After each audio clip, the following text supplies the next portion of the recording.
Hello class 9, how are you? I hope everything will be fine at your side and I hope you will be doing well as well. आप लोग ठीक ठाक होंगे and so today I am going to teach you this very famous poem of Robert Frost. तो इसका सबसे पहले आपको बताऊं जो मैं would like to say first of all इसका जो फर्स्ट एंड सेकंड स्टेंजा का जो पार्ट है उसका वीडियो मैंने ऑलरेडी आपको अपलोड कर दिया है और I hope you would have watched it और जिन लोगों ने नहीं वॉच किया है please do watch it because उसके बाद ही आप थर्ड एंड फोर्थ स्टेंजा के एक्सप्लेनेशन को समझ पाएंगे और तब you will be able to understand the concept of this poem what actually mister Frost wants to say. तो in a very quick और बहुत ही शॉर्ट में मैं आपको बताना चाहूँगा कि पहले और दूसरे स्टेंजा में पोएट ने क्या बताया था कि वो एक ऐसी जगह पे खड़ा है was standing at a place from where a road was branched off in two parts and he was in a state of great dilemma that which path he should take कि उसको कौन सा रास्ता लेना चाहिए and he examined thoroughly both the paths पहले वाले को देखा एंड जहां तक देख सकता था वहां तक देखा उसके बाद फिर उसने क्या देखा कि पहले वाला रास्ता आगे जाकर के झाड़ियों में मुड़ गया था and he was not able to see what was the destination of the first road फिर उसने सेकंड वाले को देखा और सेकंड वाले रास्ते को उसको लगा कि वो थोड़ा सा ग्रासी है एंड वांटेड वेयर था क्योंकि उसमें से उसको लगा कि कम लोग गए हैं और then he took the second path तो this was the quick summary of first and second stanza तो एक चीज मैंने और आपको बताई थी कि this poem is all about making career choices कि हर इंसान के लाइफ में ये मोमेंट आता है and it's a very difficult moment बहुत ही कठिन मोमेंट होता है उसमें चूज करना बड़ा मुश्किल होता है और हमें बड़ी कंफ्यूजन का सामना करना पड़ता है but we will have to be very careful while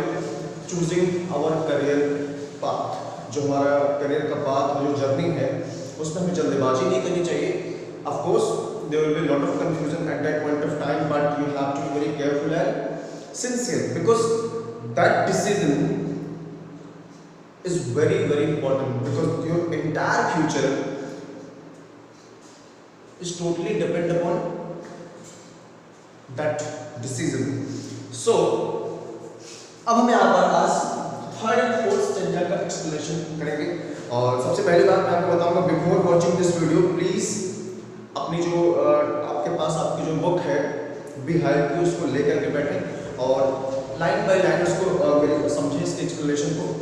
सो अपनी बुक्स अपने साथ लेकर के बैठेगा इस वीडियो को वॉच करते समय so I am going to read out the third stanza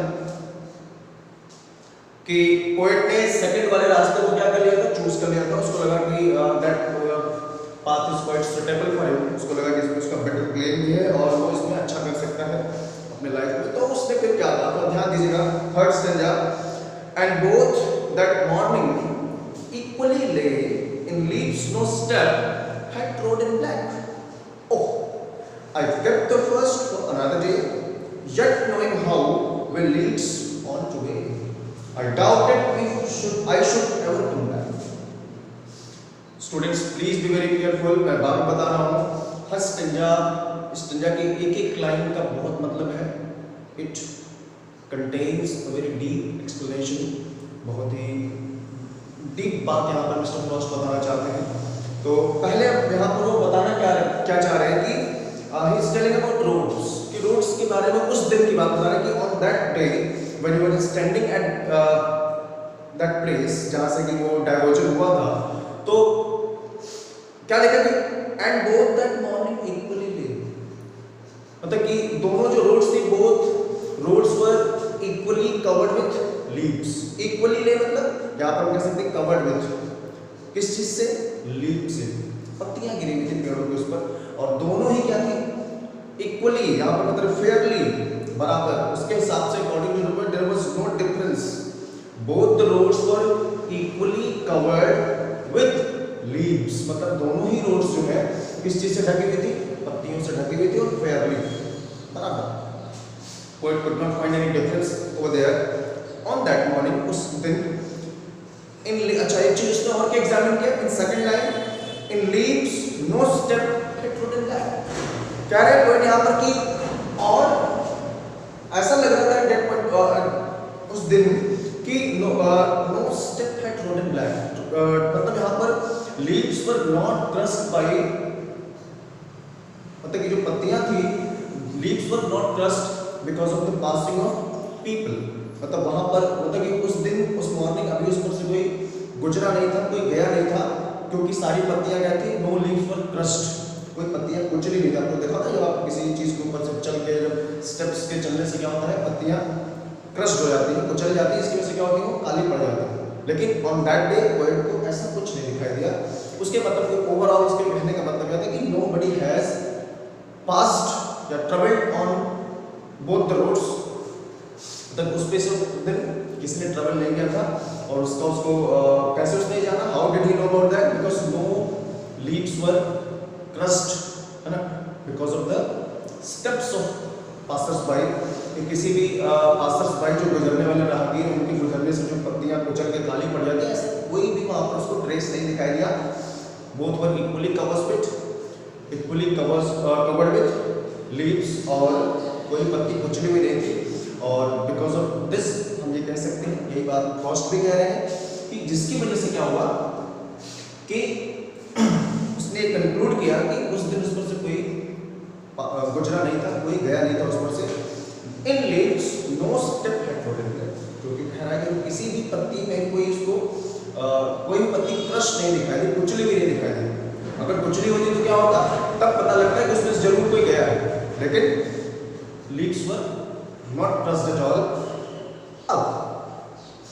तो आपको समझ में आया पोएट ने यहाँ तो उस दिन का डिफरेंस रोड के बारे में एक्सप्लेनेशन दिया कि किस तरीके से उस दिन की सिचुएशन थी। अब आगे यहाँ पर पोएट क्या बता रहा है? Please be very careful, these 3 lines are very important. Oh I kept the first for another day. Poet यहाँ पर yet knowing how way leads on to win, poet यहाँ पर कह रहा है कि पहले ओ, मतलब पोएट इज फीलिंग सॉरी, कह रहा है कि because he took the second path and he reserve the first for another day. उसको लगा कि मैं दूसरे से जाऊंगा, पहले पर मैं किसी और दिन जाऊंगा। Oh, why he was feeling sorry? Because he could not travel both the path. He wanted to travel both, but at a time he can only travel one. वो किसमें से उसको एक पर ही ट्रेवल कर सकता था, वो ट्रेवल दोनों पे करना चाहता था, वो पहले पर भी जाना चाहता था, लेकिन जा नहीं सकता था, उसमें से दोनों में से उसको फैसला करना था। He had to choose which path he should take and he decided that he would take the second one. लेकिन यहाँ पर उसको थोड़ा सा अफसोस है, he was feeling sorry. Oh, can I kept the first for another day? वो किसी और दिन जाएगा उस पर and उस फिलहाल तो वो दूसरे वाले रास्ते पर जाएगा। अच्छा, इसके बावजूद भी थर्ड अगले लाइन में क्या कर रहा है? Yet knowing how well leads on the way, कह रहा है अच्छा यहाँ पर एक चीज उसको और बता रहा है। He realized, उसको रियलाइज हुआ कि कह रहा है इस चीज को जानने के बावजूद कि when he will take the second path he will have no time to come back and go to the first one. अब यहाँ पर पोएट इस चीज को थोड़ा सिंबॉलिकली समझेंगे हम। वो यहाँ पर जो ये लाइन है how well leads on the way, I doubted if I should ever come back. Poet को अपने वापस आने में और दूसरे रास्ते पे जाने में थोड़ा सा डाउट था।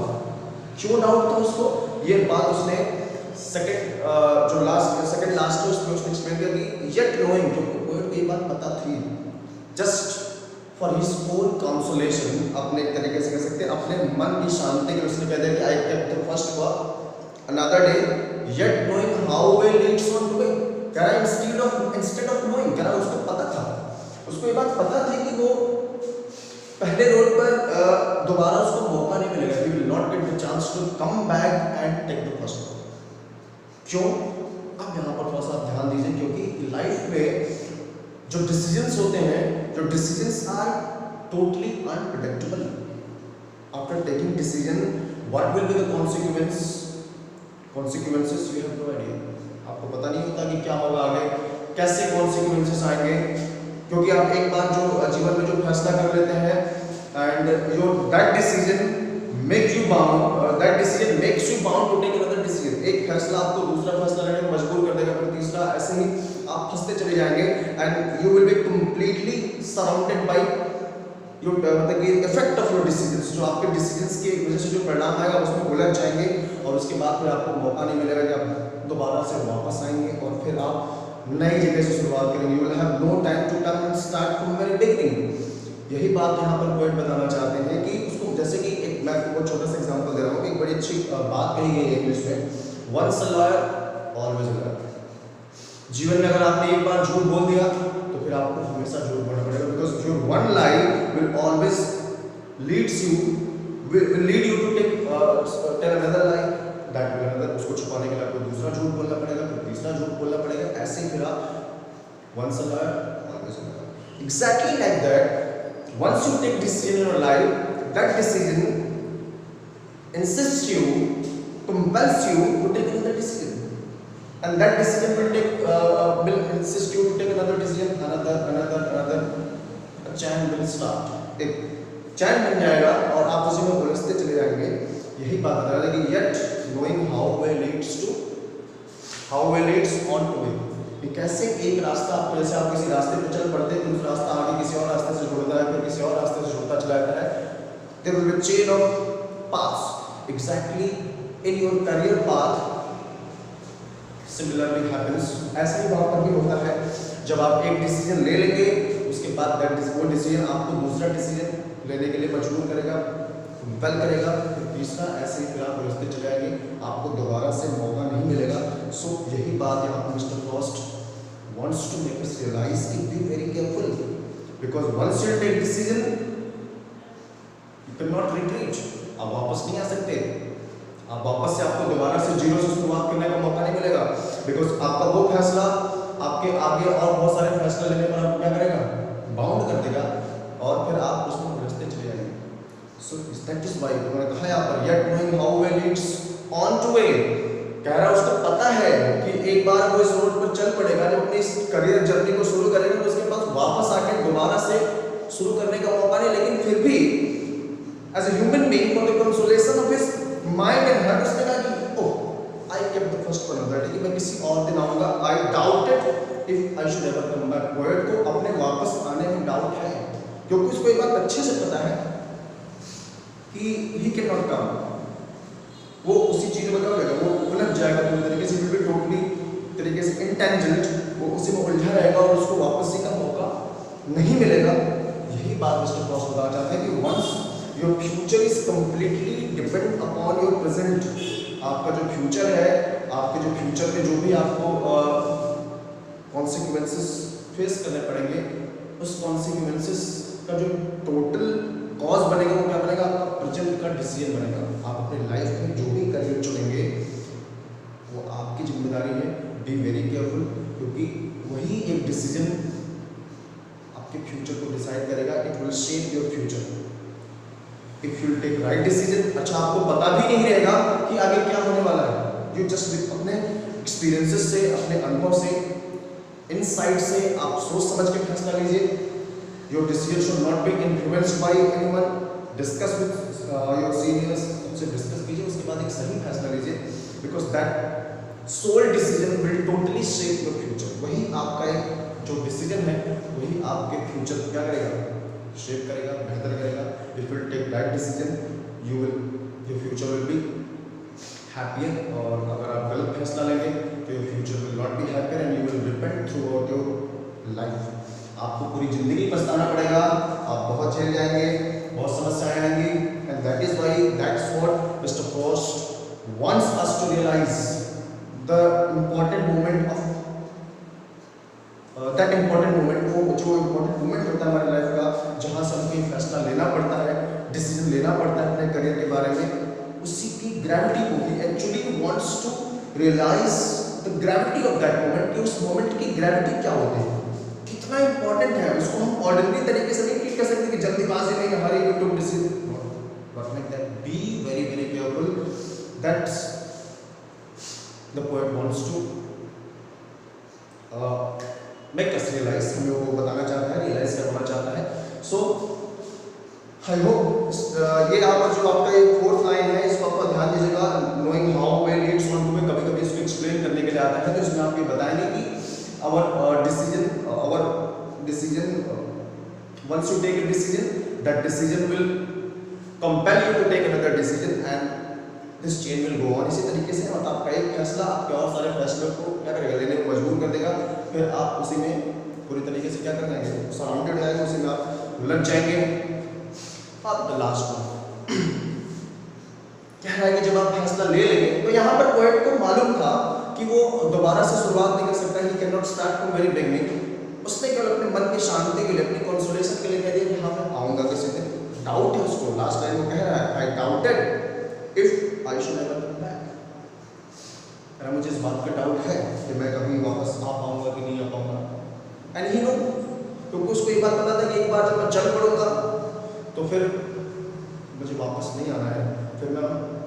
आई will have to face the consequences my decision, जो भी होगा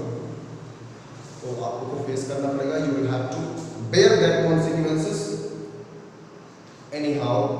अच्छे होंगे तो भी, बुरे होंगे तो भी, you can not change only.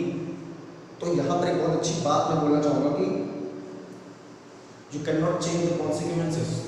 आप परिणाम नहीं बदल सकते, लेकिन आपके परिणाम को आप कब शेप कर सकते हैं, आप जब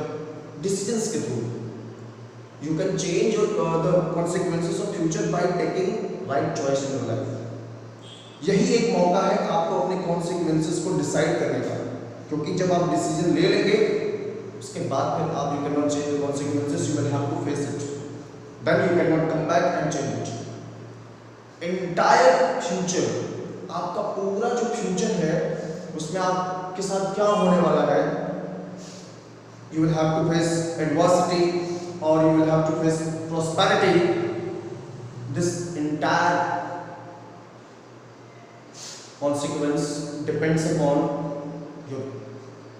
decision, that important decision that will make. आपके जीवन में ये मोमेंट आएगा, ऐसे आपको बहुत सारे कन्फ्यूजन दिखाई देंगे कि हाँ सारी चीज़ें आपको अपीलिंग लगेंगी, ये वाला भी करियर आपको अच्छा लगेगा, ये वाला भी अच्छा लगेगा, ये वाला भी अच्छा, लेकिन आपको अपनी सुननी है, अपने कैलिबर का ध्यान देना है और आप अपने इंटरेस्ट को ध्यान देकर डिसीजन अपीलिंग देख करके नहीं, आप इसमें अच्छा कर सकते हैं, in which sector, in which field you can perform better, you can create your own identity in a proper way, you can create history, उसी को चुनिए। अपीलिंग देख करके, अट्रैक्टिव देख करके नहीं, आप किसमें अच्छा कर सकते हैं, यही बात कोई क्या बताना चाहता है। उसने भी अपने हिसाब से चुना, सेकंड पार्ट चुना, उसकी पर्सनालिटी से लगता है कि उसको लगा कि उसके लिए सेकंड बेहतर, उसको लगा कि उसमें कुछ अच्छा कर सकता है, that's why he took the second one. उसको ऐसा नहीं कर रहे थे उसको फर्स्ट वाला बुरा लग रहा था, दोनों ही रास्ते उसके लिए ठीक थे, दोनों ही उसको अपीलिंग लग रहे थे, अट्रैक्टिव लग रहे थे, लेकिन उसने दूसरा चुना। हाँ, ये ह्यूमन नेचर होता है कि हमें थोड़ा सा अफसोस होता है, हम हर चीज़ के बारे में जानना चाहते हैं, हाँ इसमें हमें हर चीज़ के फ्यूचर जानने की बड़ी क्या होती है, जल्दी होती है, बहुत ही क्यूरियोसिटी होती है, तो उसको लगा कि, और इसीलिए उसने क्या किया, अपने मन की शांति के लिए कहा कि मैं फर्स्ट वाले में किसी और दिन आऊँगा, येट नोइंग, उसको पता था कि he can not come, still he mention this that, oh थोड़ा अफसोस के साथ कि पहले पर मैं नहीं जा पा रहा हूँ। अब लास्ट स्टेंजा कह रहा है कि उसके बाद once you take decision and after that you will be facing the consequences, you will be, जब आप परिणाम एंजॉय कर रहे होंगे कि क्या आपने अपने फ्यूचर में जब आपके साथ जो भी हो रहा होगा बिकॉज ऑफ दैट डिसीजन, तो आप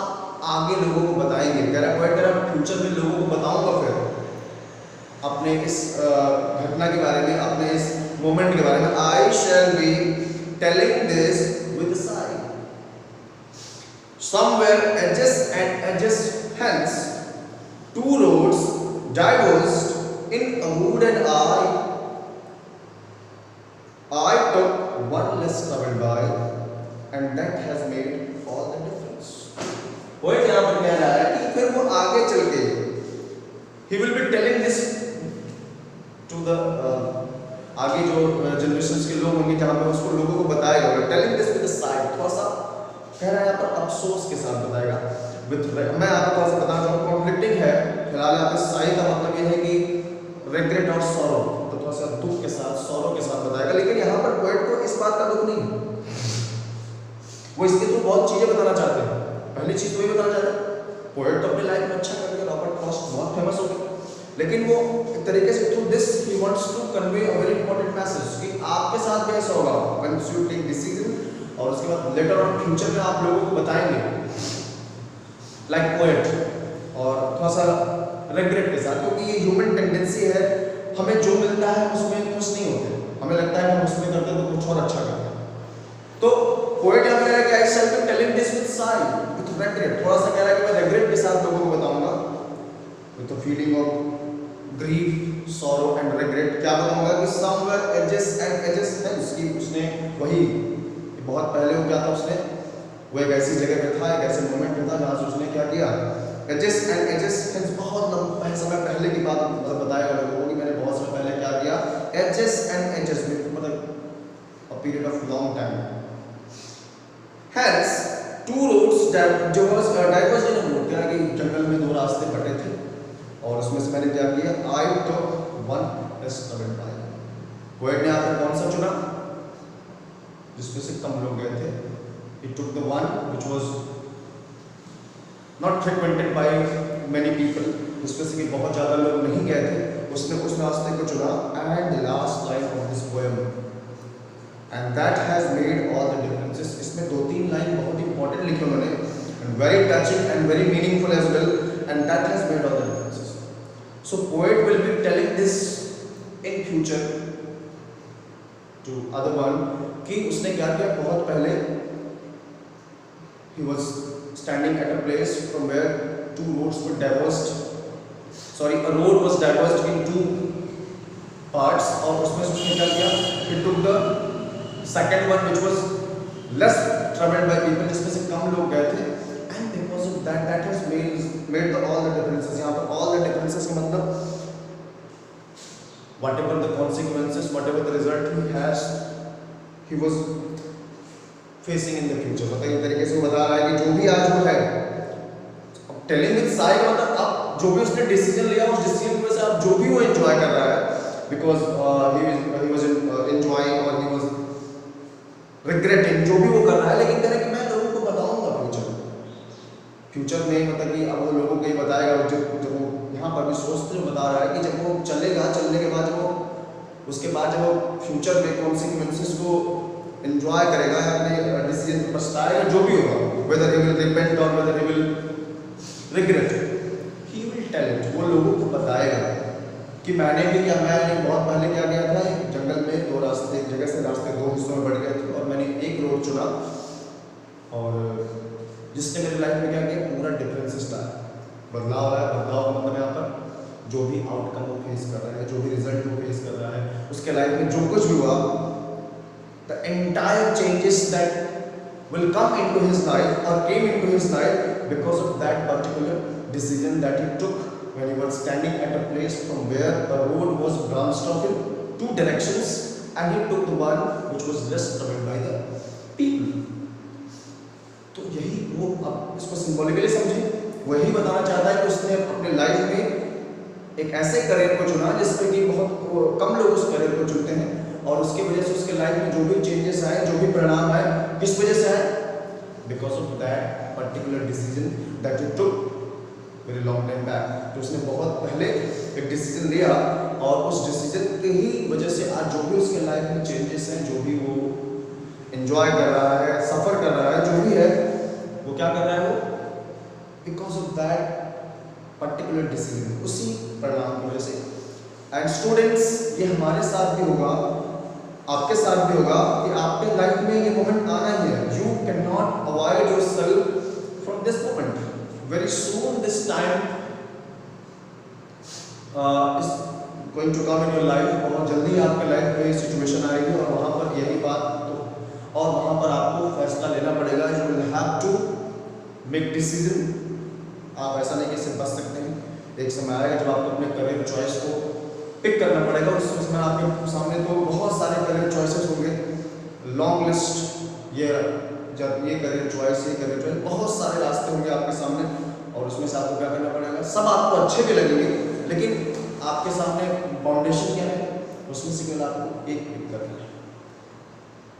वन पिक करना है और सही पिक करना है, क्योंकि उसके बाद की जो टोटल जर्नी होगी, जो भी आपकी लाइफ में परिवर्तन आएंगे, the entire changes that will come later on and will be faced by you is completely solely depend upon that decision जो आप आगे फ्यूचर में लेने वाले हैं। तो बी वेरी केयरफुल, क्योंकि उसके बाद फिर चीज़ें चेंज नहीं हो सकती। You can not change even you like, अगर आप चाहेंगे तो नहीं कर सकते, वो चीज़ें आपके स्ट्रेंथ से बाहर रहेंगी, आपके रेंज से बाहर रहेंगी। You can not change. So आपके पास आपके लाइफ में आपके फ्यूचर को शेप करने का केवल एक बहुत इंपॉर्टेंट मौका मिलेगा, उसके बाद आपके करियर में आप अच्छा करेंगे, बुरा करने तक अच्छा करने के लिए आपको एक मौका मिलेगा। That particular decision that is very important, it is very serious moment of your life. Don't get panicked, don't get confused, very seriously, बहुत ही काम, कंपोज्ड और पैसिफाइड होकर के उस डिसीजन को ले, because that decision is not an ordinary decision, it's a very very very important decision of your life. क्यों? क्योंकि उससे आपके लाइफ में जो भी चेंजेस आएंगे, उसने कहा ना that has made all the differences, जो भी आपके लाइफ में डिफरेंसेस आएंगे, जो भी बदलाव आएंगे, जो भी चीज़ें आप देखेंगे आगे लाइफ में, it will totally depend upon that particular decision. Differences means हम यहाँ पे समझ सकते हैं कि वेदर जो चेंजेस आएंगे, कॉन्सिक्वेंसेस, परिणाम देखिए हर चीज़ का आपको, उसका डिसीजन का आपको, कुछ भी आप फैसला लेंगे तो उसका रिजल्ट आएगा, उसका कॉन्सिक्वेंस आएगा, और जो आपको क्या करना पड़ेगा बर्दाश्त। आप अच्छी मेहनत नहीं करेंगे, पढ़ाई नहीं करेंगे, आपका रिजल्ट खराब आएगा, अब रिजल्ट खराब आएगा तो फिर आपको झेलना पड़ेगा। अच्छी मेहनत करेंगे, बेहतर तरीके से स्टडी करेंगे, आपका रिजल्ट अच्छा आएगा, consequences will be better, you will B praised by people, लोग आपकी तारीफ करेंगे, आपको भी अच्छा लगेगा। बुरा करेंगे, आप बुरे कॉन्सिक्वेंसेस फेस करने पड़ेंगे, पता है। उसी तरीके से यहाँ पर कोई बता रहा है कि यही किसी करियर चॉइस में सही फैसला लेंगे, सही करियर चॉइस करेंगे अपने हिसाब से, जो आपको ठीक लगता है, जिसमें आप अच्छा कर सकते हैं, अच्छे कॉन्सिक्वेंसेस फेस करने पड़ेंगे आपको, result will be better, result will be in favour of yours, will be happy at that. गलत डिसीजन होगा, if will take wrong decision, consequences will not be in favour, फिर आपको कोई पछताना रह जाएगा, आप कहेंगे कि हाँ गलती हो गई, लेकिन अब आप वहाँ उसके बाद आपको पछता सकते हैं। You can only repent and regret, because you will have no chance to come back. फिर से आपको दोबारा शुरुआत करने का मौका नहीं मिलेगा, you just have to face, bear that consequences, आपको केवल उसको अब फेस करना पड़ेगा। That the only option you will have in future. तो एक मौका है आपके लाइफ में, वहाँ पर बहुत सीरियस है, बहुत ध्यान दें। तो इसीलिए स्टार्ट वर्किंग हार्ड, कड़ी मेहनत कीजिए और सही डिसीजन लीजिए, क्योंकि अभी आपके पास वो मौका है, you have time to achieve what you want, you can snatch, आप जीवन से जो चाहते हैं आप उसको ले सकते हैं, उसको आप छीन सकते हैं लाइफ से, आप अपने फ्यूचर को अपने अकॉर्डिंगली शेप कर सकते हैं with the great effort, dedication से। अभी आपके पास वो डिसीजन आपके हाथ में है, अभी आपके लाइफ में आएगा, तो you have time to prepare, make yourself prepare, be prepare, क्योंकि एक समय के बाद अभी आपके पास वो पूरा मौका कि लाइफ से आप जो चाहें वो चीज़ें छीन सकते हैं, अचीव कर सकते हैं, क्योंकि उसके बाद फिर लाइफ आपको जैसा करेगी वैसा आपको होना पड़ेगा, फिर आप लाइफ से कुछ छीन नहीं सकते, आपको लाइफ जो देगी वही आपको उसी में काम चलाना पड़ेगा। अभी आपके पास वो पूरा मौका है, आप जो चाहें जैसा चाहें, you can do anything you want, you have a great potential, आप जो चाहें लाइफ में कर सकते हैं, बेहतर कर सकते हैं, आपके पास पूरा मौका है,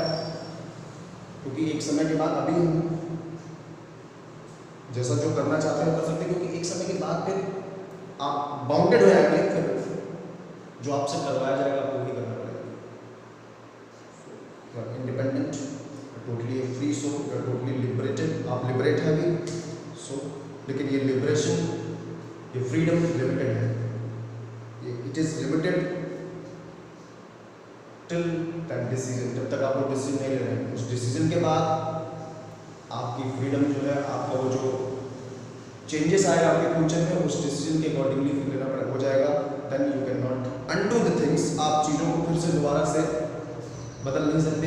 then you just have to bear the consequences. So with this very important note I would like to end, I hope आपके समझ आएगा। तो इसीलिए ये पोएम आपकी लाइफ के लिए बहुत इंपॉर्टेंट है, it is very relevant to your life, appropriate, apt,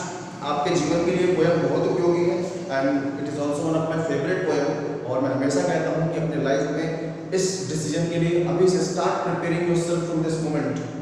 क्योंकि अब आप समझ चुके हैं कि वो कितना इंपॉर्टेंट मोमेंट है, कितना सीरियस है, उसकी ग्रेविटी कितनी स्ट्रॉन्ग है। तो इस बात को ध्यान दीजिए। And thanks to mister Frost जो उन्होंने इस ऑर्डिनरी इस मतलब एक तरीके से कॉमन एक्सपीरियंसेस विच इज जो है कि सबके द्वारा फेस किया जाता है, each and every person will have to face in future. कुछ लोगों ने फेस किया, कुछ लोग आगे फेस करेंगे। तो अब आप इस second, third and fourth stanza का एक्सप्लेनेशन अपनी जो नोटबुक है उसमें लिख करके मुझे शाम तक भेज देंगे। और अभी मैं वीडियो अपलोड होने के बाद इसको पहले वॉच कीजिए, वॉच करने के बाद समझिए, और उसके बाद फिर इन दोनों का एक्सप्लेनेशन जो है थर्ड एंड फोर्थ स्टेंजा का सेंड इट टू मी अपने नोट कॉपी में लिख करके। और I will send you some questions in PDF, उसको भी सॉल्व करेंगे आप। और उसके बाद फिर मैं आपको इसका एक ओवरऑल समरी भेज दूंगा, और जिसको कि आप अपनी नोट कॉपी में, फेयर नोट कॉपी में अच्छे तरीके से good hand writing note down कर लीजिएगा, क्योंकि बाद में रेगुलर क्लासेस में आपको चेक किया जाएगा। So students, once again good day and best of luck for you. बहुत ज़्यादा बेस्ट ऑफ लक आपके लिए कि आपके लाइफ में, I hope, I pray to the almighty कि आपके लाइफ में जब मौका आए तो आप सही डिसीजन लें और you will save your future in a right direction and enjoy yourself in later on. Thank you and have a nice day. Good night.